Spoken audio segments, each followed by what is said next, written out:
Friend! Oh, friend! Welcome to On the Other Hoof. It's Royal Ascot starting tomorrow. Day one, we start with the Queen Anne. Not Frankel this year, but we do have Verrazano and Toronado. But we also have an action-packed, star-studded panel we'll go for.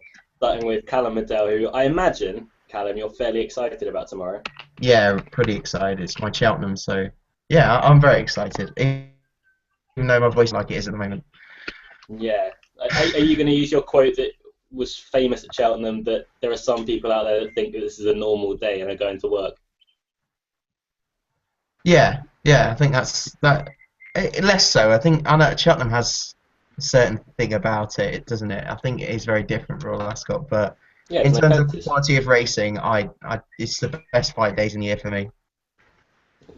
Controversial. And we've also got Adam Webb and Michael Andrews joining us. Hello, chaps. Are you all excited? I am actually. I'm actually quite excited for Royal Ascot this year. Fair enough. So, yeah. I'm a little bit surprised about that. As always, if anyone has any questions, please let us know and we'll try and answer them at the end of the video. And even more so, if you've got any fancies throughout the course of tomorrow from Ascot, we'd love to hear them and we can compare on how your tips go up against Adam's. So, yeah, a shrug of the shoulders from Adam. I think that tells us all it is. The Queen Anne is first up. Toronado is the short price favourite. It comes in without a run, though. Alan, would you be taking Toronado at odds on? I'd be taking him on at odds on, without doubt. I mean, obviously on form and on figures, he's the one to beat. Some of his last season was very, very, very strong, including when he won the Sussex in particular. But you know, his last seen 300 days ago, he flopped in the Jubbmont, and I know he was beaten before the trip was any sort of problem as well. He gets faster ground, that'll suit, and he usually goes pretty well fresh. There might be a little bit left off him, but I'd be taking him on in what is, I think, a pretty decent field, if I'm honest, in the two.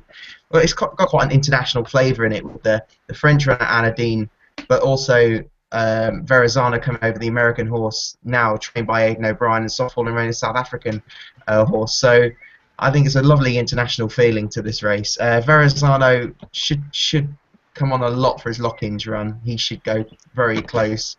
I like the way how he settled last time out as well. I was really impressed by the way he went through the race in a lock-in, and there should be plenty more to come with the ground drying out. A positive, Soft Falling Rain the same. The ground will be a major positive for him, and he can bowl along out in front. And if he's ready for it, I know there's been a few messages, like a few mixed messages from the yard, but if he's ready and fit for this, then he will take some catching. So I've already backed both Soft Falling Rain and Verrazano, and I don't think I'll have another bet in the race, if I'm honest. If I went for a horse in this, if he was fully fit, I'd go for Soft Falling Rain.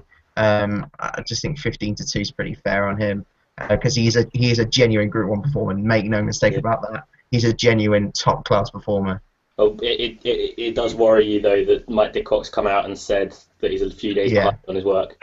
Yeah, that does worry me. That would put me off a touch, but I still think even a little bit left off that he's got a place in the bag easily. Yeah. Adam, do you agree with that or? Well, I agree with Callum definitely on Toronado. I couldn't have him first time in a Group 1 of this quality. I mean, I know he's won fresh before. I mean, he was in the Craven, but the Queen Anne compared to a Craven is a completely different kettle of fish. I actually really like Verrazano. I mean, last year we came into this race, and I know that we didn't talk to Callum then, but us three agreed that we didn't really rate Declaration of War. We ran a stinker in the lock-in, then came on and won this, and then had in and out for the rest of the season, but proved to be a genuine Group 1 performer. Verrazano ran a really nice race on his introduction from America. He'll come on plenty for the run, and I think he is the one to beat. One, an each-way price, I actually do like Anadin as well. He was second to Cirrus Zega last time out, and the form has been franked by Cirrus, and finished ahead of Olympic Glory. And I was reading a comment from Freddie Head that he said he finally knows how to train the horse.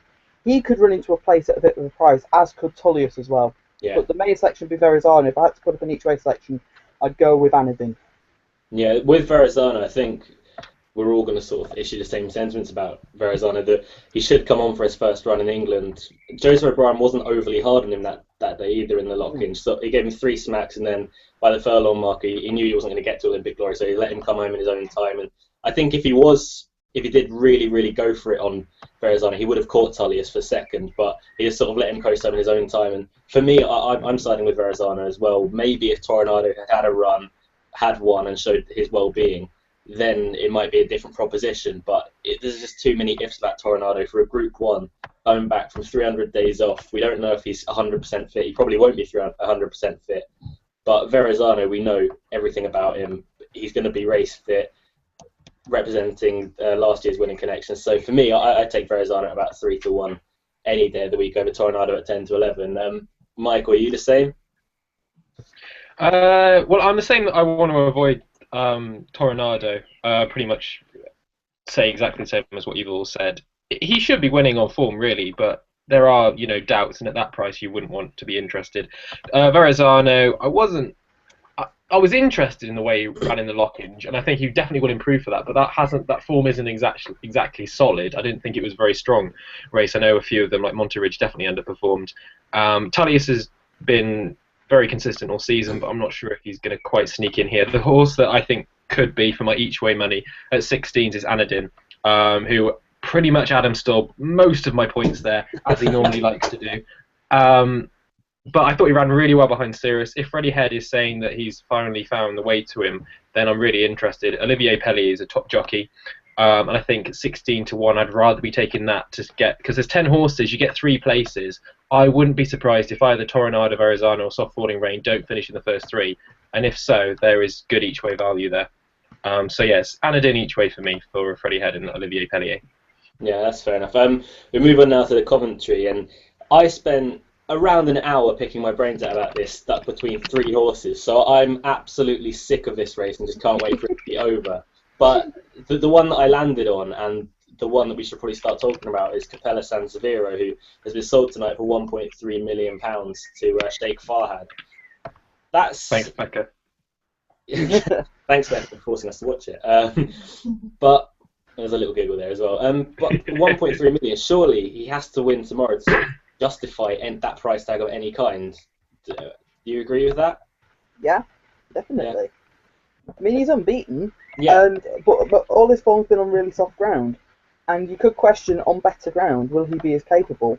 I think hope he would be for 1.3 million. You'd hope he would be. I think it'll improve for better ground. And I would say that as well. Yeah, you would, yeah. Yeah. Yeah. It's. Have any of you guys gone for Capella San Severo like myself, or? I haven't, no. No? Anyone? No. Oh, my lonesome here. Callum, we had a little conversation earlier on about you were surprised he's not going for the Norfolk, weren't you? Well, all the talk has been about the Norfolk for quite a while. I mean, looking at the comments from July and some connections, they've said that he looks like a bit of a speedball, and the fact that he ran over 6 on his second start and then went back to 5 suggests he's got plenty of speed. And I thought he was paddling quite at the end there over 6 as well, albeit on quite softer ground. He'll improve for better ground. I don't know if I don't know. I can't really weigh him up. I just think something might just be a little bit better than him.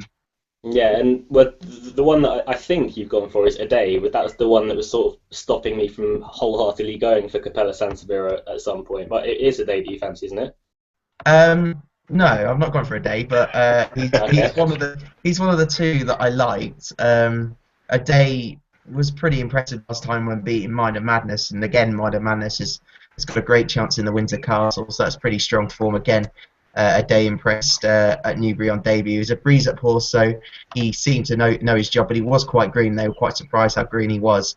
I like the Wow Signal. I was just so impressed by that debut. Star Spangled Banner's had a fantastic start to his first crop, and he absolutely routed them that day, and he looked a potential superstar. And the fact that Connection said, "Oh, he is the real deal," when after he'd won, says a lot. And the form has worked out really well. Both the second, third have won since. Jungle Cat runs in the Coventry as well. I think the third on him is fair because he looks for me potentially the star factor in this horse. The War End Cool Company form I think is solid without being and I'd say the same for Just As Good as well. It looks pretty solid form, but is it good enough to win a good Coventry? I don't think so. One at a price, I think Dr. No is one that's got a good chance for the Richard Hannon second string. Olympic Glory ran well with a similar profile a couple of years ago in this, and he beat a good horse in Activante last time out at Nottingham over 6. Didn't know his job on the first time up, but they expected him to win that time. I think he's quite overpriced at 25 to 1. He'd be at least half that if Richard Hughes is on it. Yeah, that's a fair point. Michael, your fancy for the Coventry? Yeah, the wow signal. Adam's just stolen everything I've written down. I didn't. I was really impressed, especially over that distance, how far he cleared away. I think it was 9 lengths to the second, and then a further 11 lengths back to the third, and both of them since have won. So there's only been 2 horses that have come out of that, and both of them have won the second and the third. Nothing else has run since. So I was just really impressed. He's been bought since. Dettori rides. John Quinn, the only thing I would say is didn't actually say much. When he was asked on Channel 4 the weekend if he had anything for Royal Ascot, he was actually quite quiet about it, so that's possibly a negative, but I think the Wow Signal's got a really good chance. I was so impressed with that debut, especially on that ground. Over that distance, to pull away by 9 lengths is very impressive. Of the others, I've obviously got to mention Cock of the North, who is a very popular Naughty Lucky 15 selection today, and he has been a 25 to 1 winner on debut for Naughty Lucky 15, so I think Cock of the North, step up in trip I think will help. But I think there are others with a bit more improvement to come. I do have to say, Dr. No, beating Activante, who's a very well-fancied, well-bred horse, that could be a very interesting form line. And yeah, Richard Hughes, if he was on him, he would be so much shorter. There's, Richard Hughes factor always halves a horse's price, if not more. Of the others, Cool Company and War Envoy, I'm surprised with the prices on those two. Cool Company is literally double the War Envoy price, and he beat him fair and square last time out. You could say that War Envoy's got more improvement to come in comparison to Cool Company, but you can only beat what's in front of you, and that's what Cool Company's done so far. And Cool Company, it looks to have a fantastic attitude about him as well. Whenever a horse comes to him, we just find more and more and more. He just doesn't seem to want to let anything pass. But we had a question from Gavin Reedy earlier on asking about them prices, and I think we're all going to think the same thing. Cool Company beat War Envoy. Why is War Envoy a shorter price? Especially half the price as well. It seems a bit madness. But Adam, I believe you fancy the Wow Signal as well. Yeah, I do. All the points have been stolen, but the thing I will say is that it's such a shame that Star Spangled Banner isn't exactly the most fully fertile horse, because you can imagine if he'd got a full book of mares, it'd be so exciting to see his progeny. I did like A Day as well. That was the other one I looked at, but then the debut was just so good of the Wow Signal. Just another point from Michael actually for Cock of the North. They had Freddie Tyler Keon racing UK before, and he actually said that the horse has improved for the run behind Tiggy Wiggy, and he thinks that the horse has come on for that and could run a really big race. So he could even wouldn't be the worst each race selection in the world. Yeah. No, he sits at about what price is he? Something 28 to 1 I see here. Yeah. Decent, very decent. 33 is it? That's ridiculous considering the price that Tiggy Wiggy is, and Cock of the North was staying on over 5 furlongs. And I always think 5 furlongs at Sandown, it's pretty difficult to come from behind, especially on decent ground. It's a very stiff 5 furlongs as well on that front. And it was testing ground that day, so stamina I don't think would be too much of a problem for Cock of the North. I have gone for Capella Sansevero, who has been impressive on all starts so far. Over 6 furlongs, was tiring up later on, but Dick Whittington was the one that almost caught him that day, and Dick Whittington won at the weekend nicely as well. But on better ground, I do think 6 furlongs will be less of a tough ask for Capella Sansevero, and I think 12 to 1 I saw earlier on. I think that's around a fair price. I think it could be a cracking each way price, but A Day was the one that I just couldn't get away from, and probably I'd fancy both of them equally. I'd probably go for Capella Sansevero just because of the price, but A Day on debut showed a really good turn of foot, but then travelled so well at Yarmouth last time up ahead of Mind of Madness, a horse that I really like that we saw at Newmarket first time out. But Capella Sansevero would just edge it for me.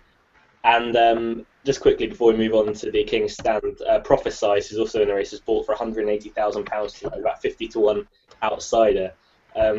Is unbeaten after one start and could be absolutely anything, like a lot in the field. But we move on now to the King's Stand, the 5 furlong sprint. Soul Power is looking to go for back-to-back wins, and we always mention with Soul Power when he runs that he's such a consistent horse and is so tough to beat. Shay almost did it last year. These two rematched. Michael, who are you taking out of if them two to come out on top this year?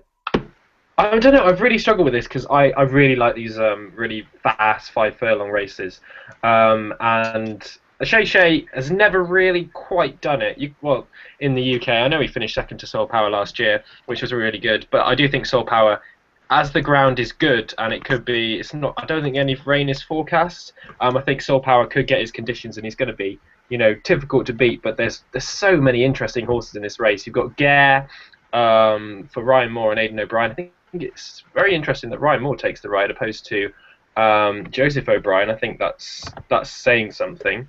Steps has been quite busy of late, but I think is definitely a group horse.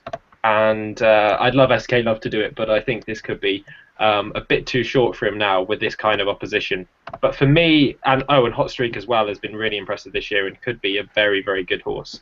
But for me, I will stick with Soul Power on this occasion just because, I don't know, I just like Soul Power and I really like him to do it, but I think you've got to respect Hot Streak. And each way, there's definite value in Gare at 16, Steps at 20s, and yeah, my heart may take over if I put a bit on SK Love at 33s. Regarding Gare, Joseph O'Brien can't do the weight, can he? No, he's 8.13. Is that the reason? Okay. Yeah. 8.13 is his highest in the last 12 months. That's close. You'd imagine that with Ryan Moore taking the ride on Gare, that there is likely to be something between himself and Ballydoyle in the future regarding stable jockey wise, for him to get off Soul like that, and when Soul Power looks to have a huge chance as always. Adam, you're very keen on another one though in Hot Streak, aren't you? I am very keen on Hot Streak. That Haydock win was so impressive. I mean, the middle of the race, the speed he showed that day was just sensational. The ground is no issue for me. I think he's the one to beat. He's actually my nap of the day. So confident I am, I think he'll win. And he gets the weight allowance as well, which I think is key. I mean, he's not a Group 1 winner yet, but he will definitely, I think this is his race. I mean, he was third to Soul Power on similar ground, on good to firm ground at Newmarket, and at the slightly softer conditions. Soul Power, I'm not convinced about Richard Hughes actually being the right jockey for him. Really? Just because I think Soul Power's a horse that you actually a jockey needs to know how to ride. I mean, Johnny Murtagh got on well with him. Ryan Moore has built up a relationship, we say, with him. I think that Hughes, I'm not going to say he's riding wrong, but I just think you need to know Soul Power. I mean, I know he's tough, he's consistent, but I just think you need a jockey that knows him. And he could be, I want to say, vulnerable tomorrow, just with that reasoning. But then again, you could go and prove me wrong and win. Shay just seems to bump into one every time he comes over here, and I think he'll do the same tomorrow with Hot Streak. One more I will mention is Steps, who I think should have won the Epsom Dash if he hadn't come out the stalls 3 lengths behind the rest of them. That would have been a mega performance off top weight. I think he could outrun his odds. But yeah, Hot Streak is a very confident selection for me in this race. Yeah, I take in what you're saying about Soul Power. I can see what you're saying with it takes a little bit or a few rides to get to know him in a sense, but I think Richard Hughes, I do think it's a very good jockey booking. I just think that Soul Power needs to be produced at the exact right time. I'm not saying that he's dodgy in any kind, but he's not dodgy. Soul Power does benefit from a top jockey. Ryan Moore rode him very well. Johnny Murtagh rode him exquisitely, I'm going to use. But I do think he'll take a lot of beating tomorrow. Shay he got on top of last year. Probably could have won further, but just got delivered right on top of the line and was in front at no other place in the race. He doesn't really know how to run a bad race. Even in Maidan, when he was finishing 7th, it just wasn't. It wasn't a bad run by any stretch of the imagination. I think faster ground again is no problem. He's beaten Hot Streak, so no problems about that. And let's not forget Soul Power had a troubled run that day, so maybe again there's value for a little bit further, but. I really fancy Soul Power tomorrow. I think Shay is going to be the biggest danger overall, and I agree with you two on Steps being big each way value. I think Steps' chance will come. They have to go a really fast pace, and Kieran Fallon, I mentioned a couple of videos back, it's a perfect match for Steps. Just needs a bit of forcing over the line, really. Callum, are you sticking with Soul Power as well? I totally get Adam's point actually about Richard Hughes. I don't think they could have got a better jockey booking with Ryan Moore being on the O'Brien horse, but yeah, it is a horse that you do need to get to know, and he's never actually won 2 in a row, Soul Power, so I just think he's a little bit vulnerable for a win tomorrow, if I'm totally honest. I usually get Soul Power quite right, so he's a massive favourite of mine. I think he'll run a really good race, but I do think he might just get beat tomorrow. I'm really struggling with finding the winner of this. Shay Shay, I don't think is the same horse that came over last year, if I'm totally honest. I mean, his Meydan runs haven't been just quite to the same level as they were last year. And there's no, losing half a length to Amber Sky is a ridiculously fast horse, and having R2 just behind, that there's no disrespect in that, but he's just a couple of pounds worse than he was last year, and maybe they've kept it a little bit off for him coming into this, but again, I just think he might be a bit vulnerable. Hot Streak, I think, totally deserves to be the favourite, could be a potential superstar of the sprinting ranks, and was very impressive last time out. He's my most likely winner, I think, especially considering a lot of these horses I'm looking at the field want to be held up. I mean, you've got Shay Shay, Soul Power, Pearl Secret needs cover, Guare will go forward, but Nartug will as well, but Steps likes to be held up, Rex Imperator, Medici, they all like to be held up. So potentially he could come straight out the stalls and not be caught. The course is ideal for him. SK Love I think could run a big race. Of the ones at a big price, I think SK Love could run a screamer because he's enjoyed not running every 5 days. He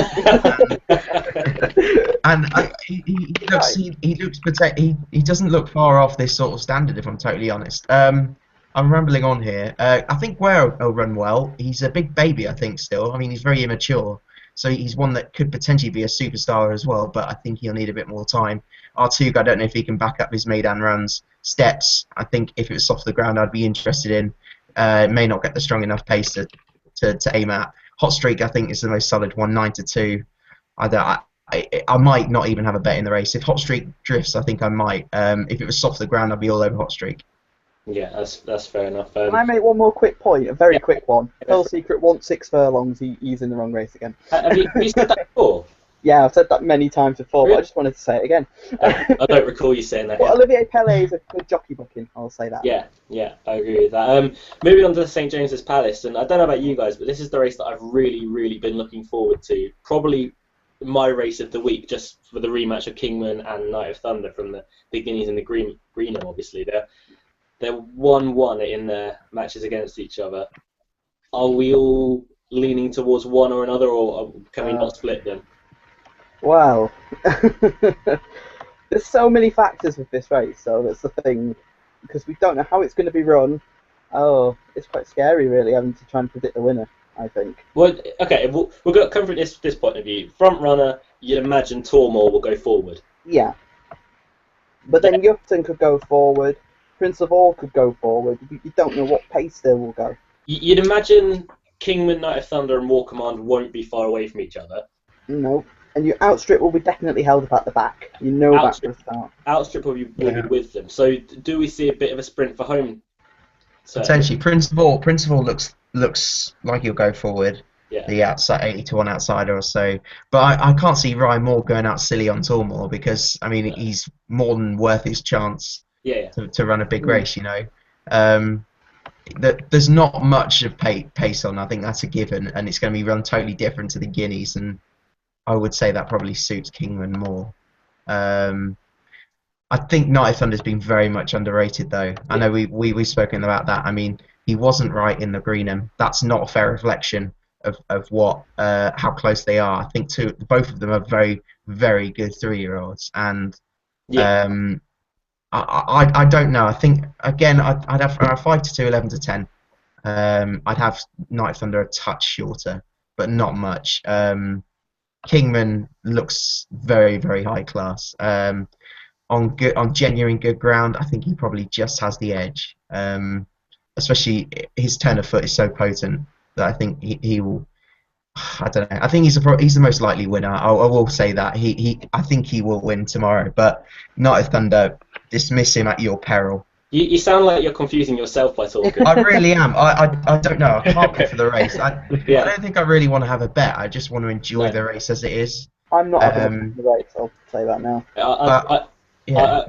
I will happily watch the race, and then if I'm right about it, I will be ecstatic. If not, then you just hope you see a brilliant performance from Kingman, basically. Yeah. The thing is, I think if we are wrong, Night of Thunder will be a lot closer to Kingman. That's what I will say, because in the Greenham he wasn't right, and I got a text from you saying he didn't look right. So. Well, Night of Thunder was my nap of the whole day, I think. And I got to the parade ring, and I looked at him, and Becca was with me, and we just said, no, he just doesn't look right at all. He doesn't look race fit. He's not one in his coat. He looks a touch lame behind. He just didn't look right whatsoever. Then different story at Newmarket. He looked 3 weeks absolutely later. fantastic. Was brilliant in his coat, walking around the parade with a fantastic presence, and that really showed on the racecourse. The one thing I'm not a fan of is people were saying about Kingman is he didn't get the run of the race at Newmarket. Okay, they split into two. Night of Thunder and Kingman were first two home. They were on the far side. The pacemaker, Nuzo Canarius, was on the far side. Kingman was tracking Nuzo Canarius and picked it up at the furlong pole, which is pretty much exactly the perfect spot you want to pick up a race and hit the fronter. Then Night of Thunder is weave through horses and then come and taking Kingman late on. I don't really see how that's benefited Night of Thunder more than it has Kingman. It's just sort of been eating away at me a little bit when Yeah. you're saying it. Like I just don't really get it. Not taking nothing away from either horse's performance. I just don't really see how you can say that one horse didn't have to run of the race compared to the other one. I agree You with don't, that there's completely. never any fluke. Like, that race was run at an absolute ridiculous pace. It was a fantastic time. Yeah. You don't win races like Night of Thunder did without being a high class horse. My theory potentially on Kingman is that, and I saw the same at Sandown, is that he doesn't really finish his race very strongly on good to firm ground. I don't think he wants to put his best foot forward on genuine fast ground. Yeah. Now, on the Curragh, it was a totally different story. So, I mean, dry ground, I think that would be a worry. That's all I've got to say. And I just think Kingman on faster ground is always vulnerable. And at the Curragh, I'm even going to say this. I know he won by 5 lengths. We didn't see Kingman at 100%, I don't think. Because James Earl, all he had to do was give him a nudge, and he was gone. He didn't have to go for him completely. I mean, tomorrow he may have to go for him completely. And Night of Thunder, it's such a good race. I'm in the Night of Thunder camp tomorrow, but if Kingman wins, I will respect that. I mean, I love Kingman, I love Night of Thunder. It's not like last year if we would have been talking, because Yeah. Dawn Last Approach year it was and definitely Toronado. Toronado. Yeah, I was team Dawn Approach all Team the way. Same. Olympic Glory. This year Sorry, I'm. Dawn Approach, Oh, you use Team Olympic Glory.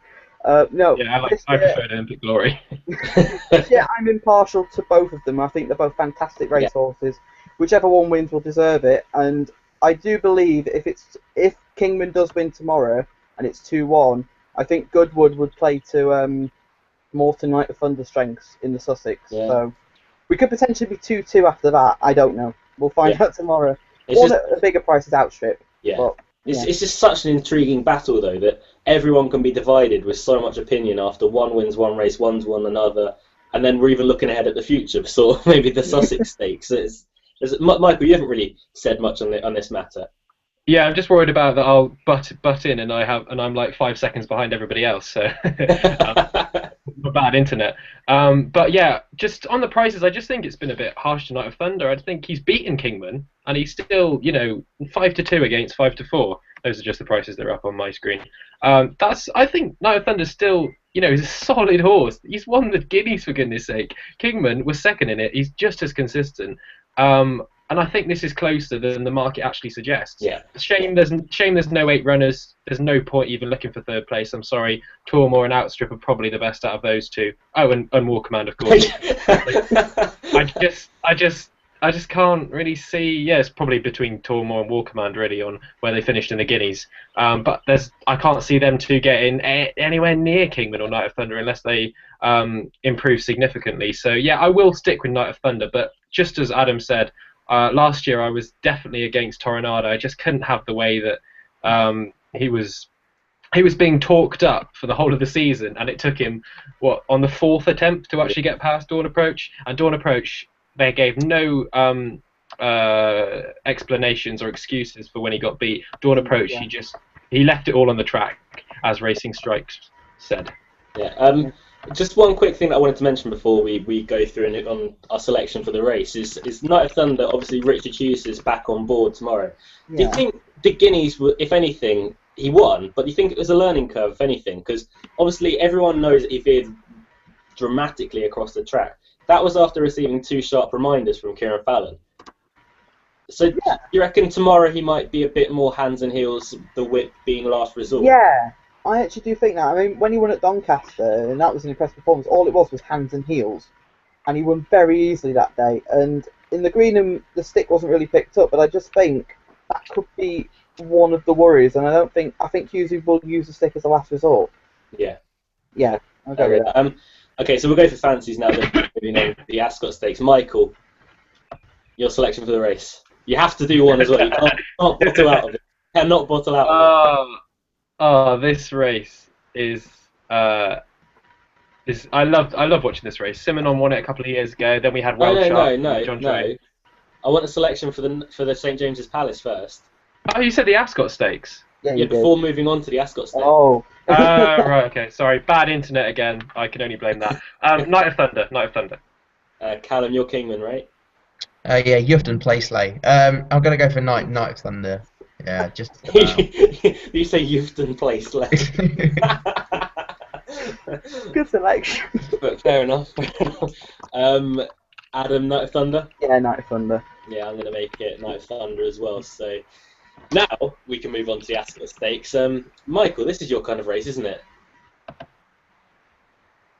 Gave it to me first because Adam and Callum can't steal my selections now, and I can witter on about it like Adam did in the Ledger. And Callum went on a fair distance earlier on in the sprint. I was first of all interested in Sohar. I like the form of this. Obviously, third to Chocala and then second behind Paul Thomas, who's a horse I like at Newmarket just over 2 weeks ago.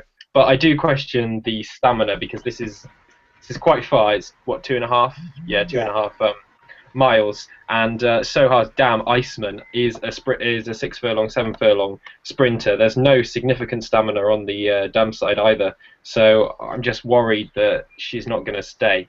Then I went to Lieutenant Miller. Ryan Moore takes the ride for Nicky Henderson. He was third in this last year behind Welsh Up, who was very well handicapped that time, and obviously Tiger Cliff, who won the Ebor since. So that form is really stacked up. Mubaraza, who came fourth, has won since this year, I think, as well.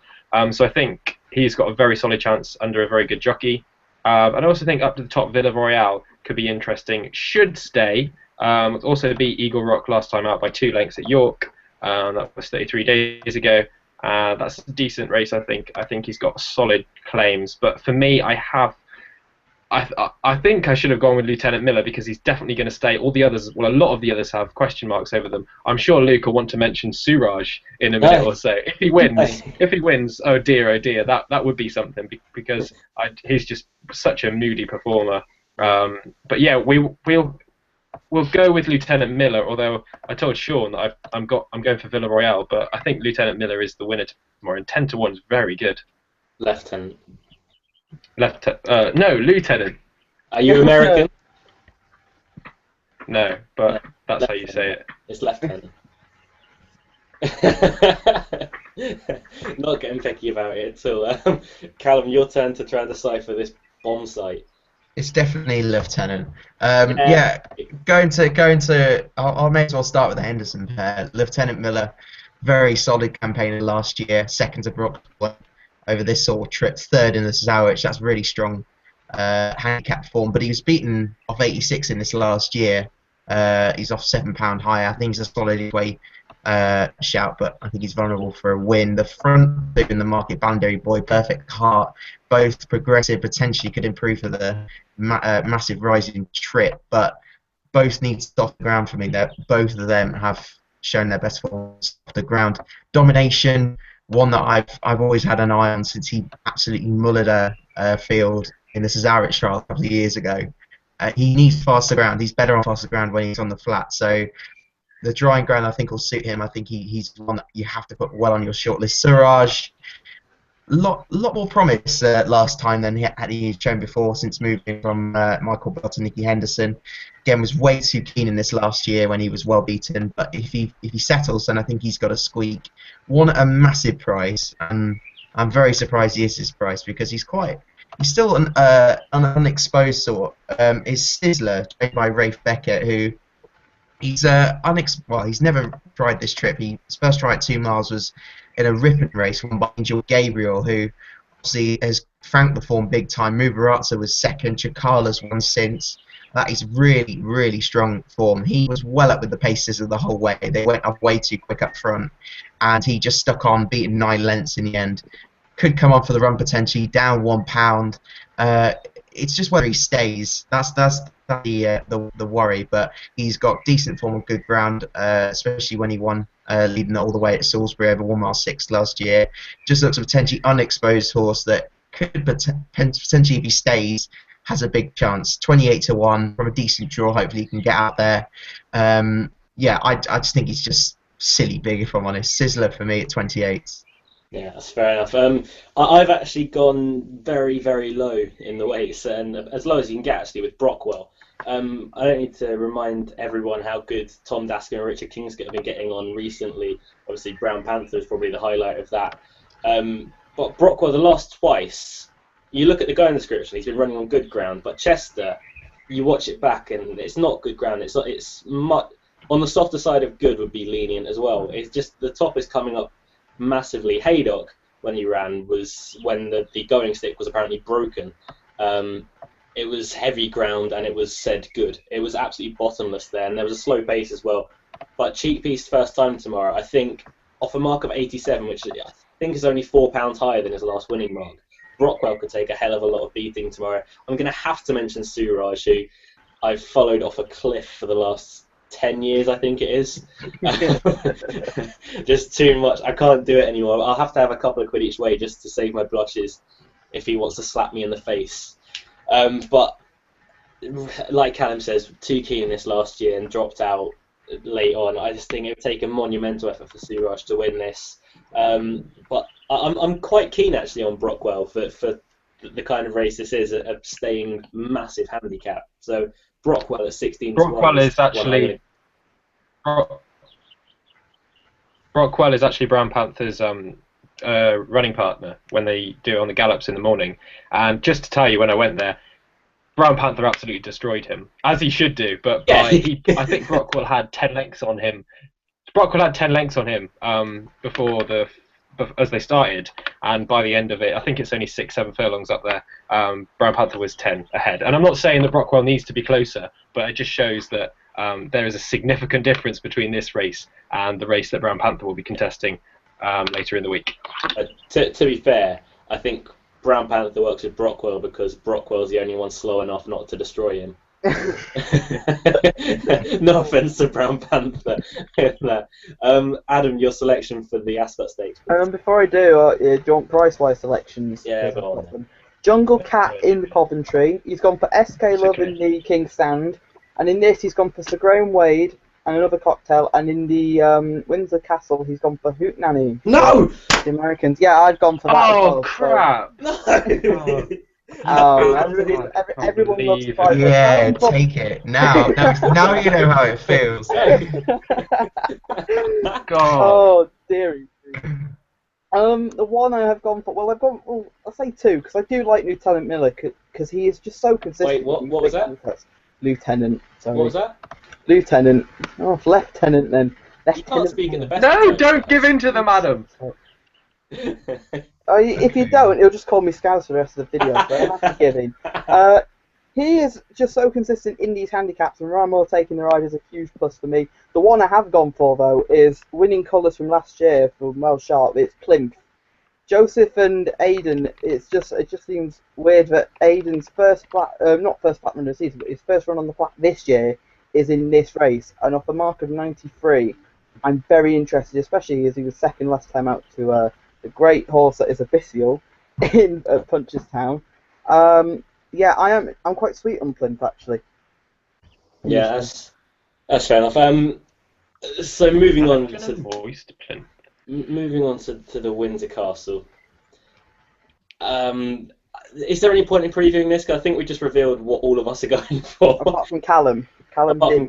Apart from Callum. Well, Callum, we'll go for you first then. Well, he's going to go out like a rocket, isn't he, Hootenanny?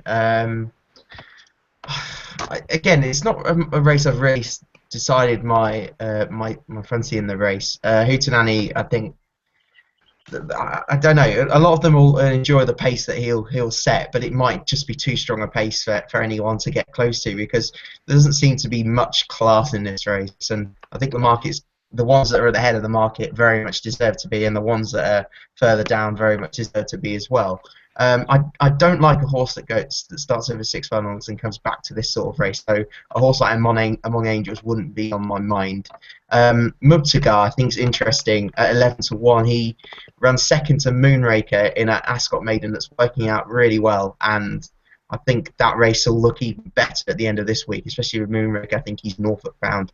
Mubtagar made no mistake last time, beating a horse for one moment on softer ground at Nottingham. But again, it's just whether he's come out the stalls quite lazily both starts. It's just whether he needs 6 furlongs.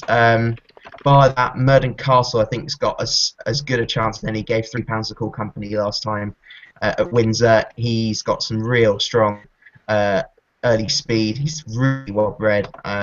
Murden Castle, Mind of Madness I think are the two. I mean, he's got, again, really strong form, second to A Day. I mean, after Coventry, one of those two will look even better because A Day and Cool Company are both got pretty decent chances in that race. At the moment, I'm swaying towards Murden Castle or Mubtagar.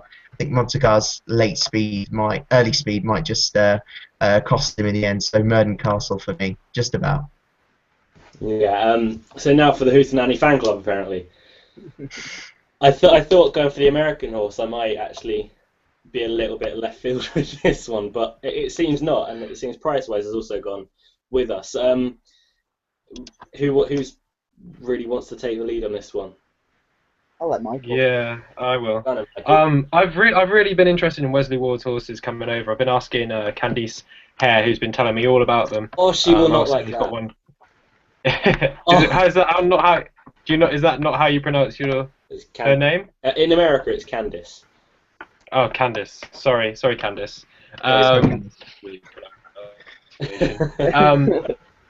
So they've also got one called Spanish Pike Dream, but I've really been interested in Hootenanny since someone mentioned him on my Twitter feed a couple of months ago.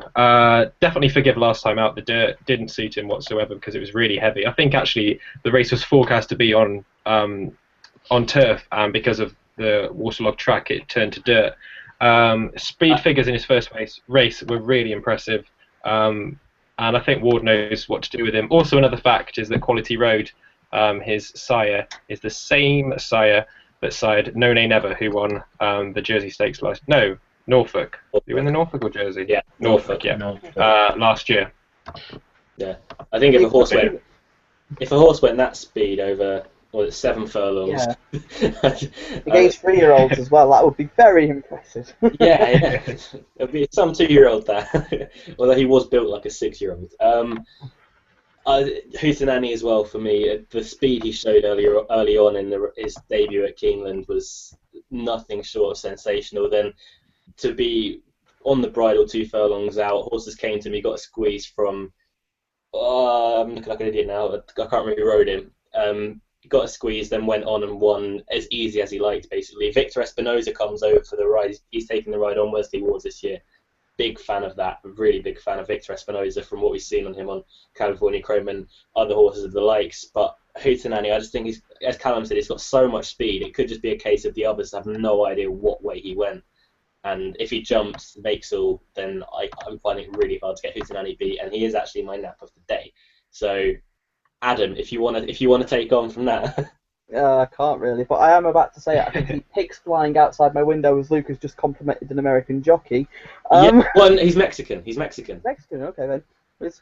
I think he is anyway. Well, you've still complimented a jockey from the other side of the Atlantic, which is very rare. That's because he's not an absolute moron. Well, fair enough. I just think he'll have too much speed for them. Yeah. There are some nice horses in here. I mean, Callum said Murden Castle, and I'd agree with that as well. And I think he'll chase him home for me. It's just I think Hootenanny will show too much speed, a bit like No Nay Never, and they won't see which way he went.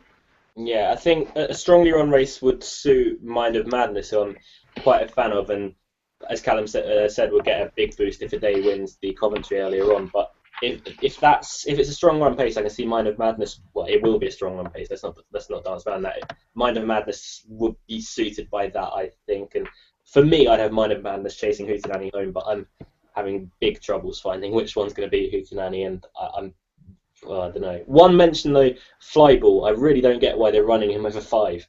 It's just he's not a 5 furlong horse. He's probably not even a 6 furlong horse. In all honesty, I think he's probably a 7 furlong horse, and he'll want even further in time. So to run over 5, I think is a odd decision, and I'm probably going to look stupid tomorrow when he absolutely bolts up. But no, for me, Hootenanny is very hard to get beaten. I just mentioned in this as well, Buana at the top, the Paddy Prendergast horse ridden by James Doyle, got sold tonight for £300,000 at the Goff sale. So, well, the connections will be hoping that one goes well. But Michael, did you say you got a naughty luck 15 for us planned out? I do indeed. I don't know where it's gone. Oh, found it. Yeah, okay. Difficult. I've tried to go all Royal Ascot, so it's given me a limited field to pick from, but I think I can make these. In the first one, the Queen Anne, Glory Awaits. That's a friend of Morning Glory. In the Coventry, obviously Cock of the North. I think that one was a given already. In the Sprint, I've gone with Take Cover. You can think of that one as you will. And in the Ascot Stakes, we have gone with Domination. That's your favourite thing, isn't it? Yeah, well, you know, you shouldn't diss it until you've tried it. True that, my brother. We'll move on to naps now, then we'll do a couple of questions that you guys have sent in along the course of the video. So, Michael, your nap, if you please.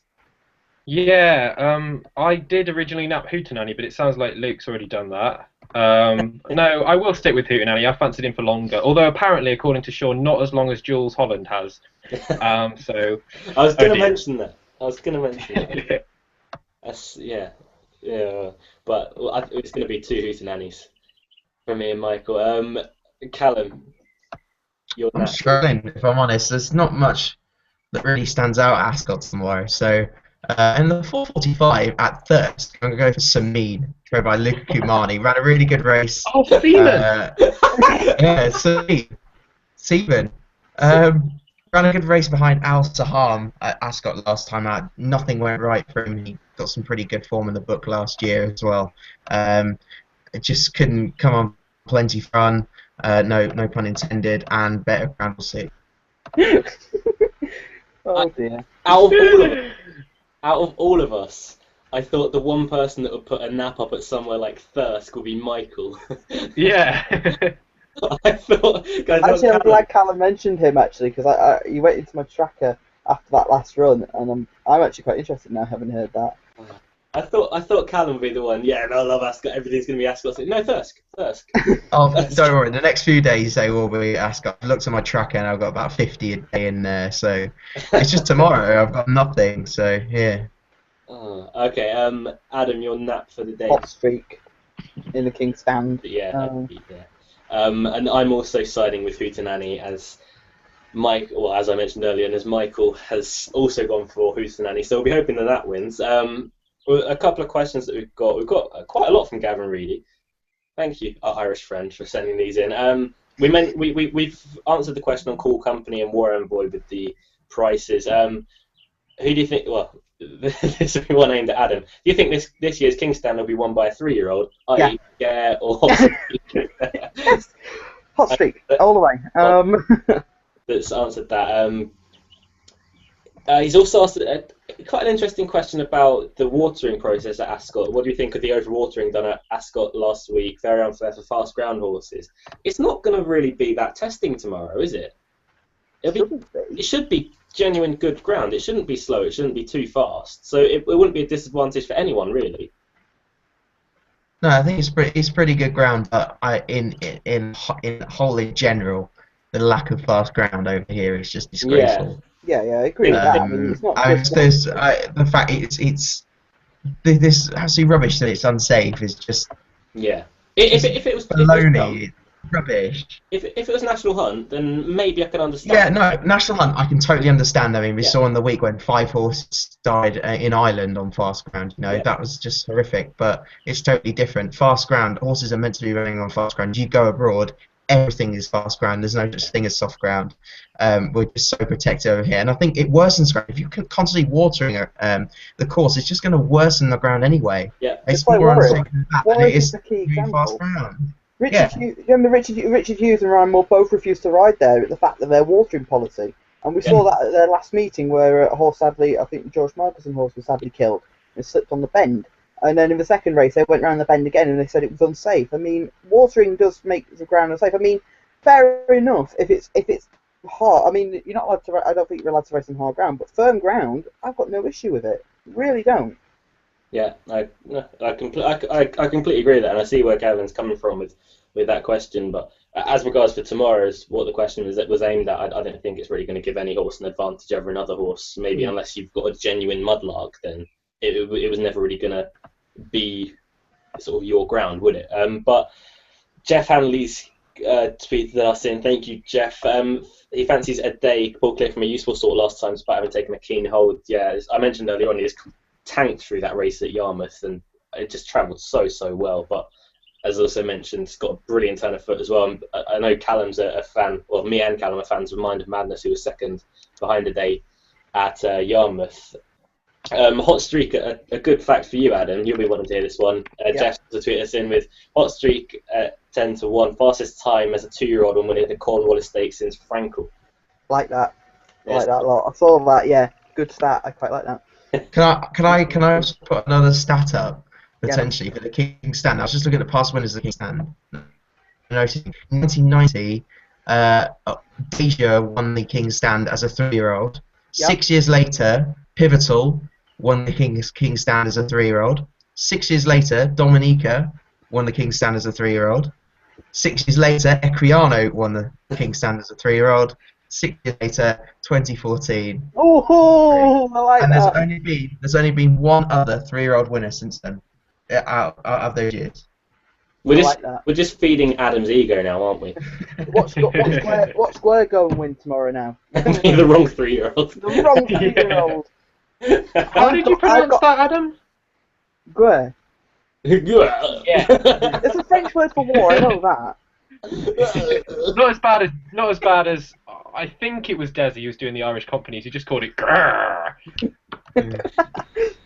I had a controversial question from Strize, who was on the video a week and a half ago. He said, "Going to be controversial. How far does War Command win by tomorrow?" Before we answer this, Ben Dobson then replied with, "By an absolute effing street." I wasn't going to say the word that he used. You've done it before. You have used that Yes, word on I the have show. used that word before on the show, and Adam. a long time ago. Yeah, I can't agree with that at all. Yeah, the headgear is interesting, but I actually think he wants it like a road, and it's not going to be a road tomorrow. So And watering policy.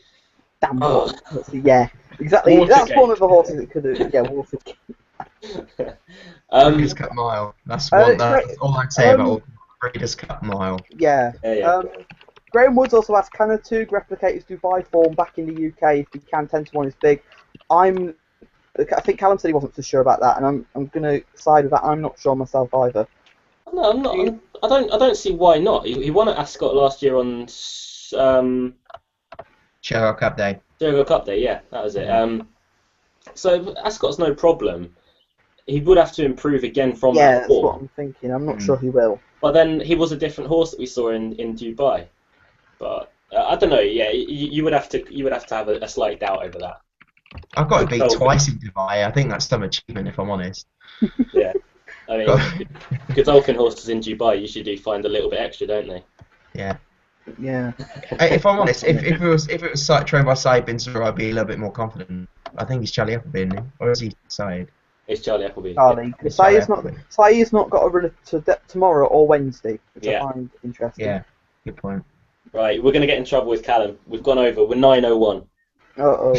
Callum, we're so sorry from keeping from where you have to go. You're actually at Ascot the next 2 days, aren't you, Callum? Yeah. So if anyone sees Callum, please do not approach him because he's extremely grumpy all the time. And if you make a moronic comment, he probably will backhand you round the face. Of course not. Callum's lovely. We all love Callum. Thank you for watching. Thank you for watching On the Other Hoof. Don't forget to subscribe. Then you'll get all of our Royal Ascot videos and every other video that we make in your YouTube box. And if you've got a question for tomorrow at Royal Ascot Day 2, leave it in the comment box below, and then we'll get back to you tomorrow on our Day 2 video. But Michael, are you ready? Yeah. He definitely wasn't ready. From all of us here at On the Other Hoof, we hope you have a brilliant Day 1 of Royal Ascot. Goodbye. Goodbye.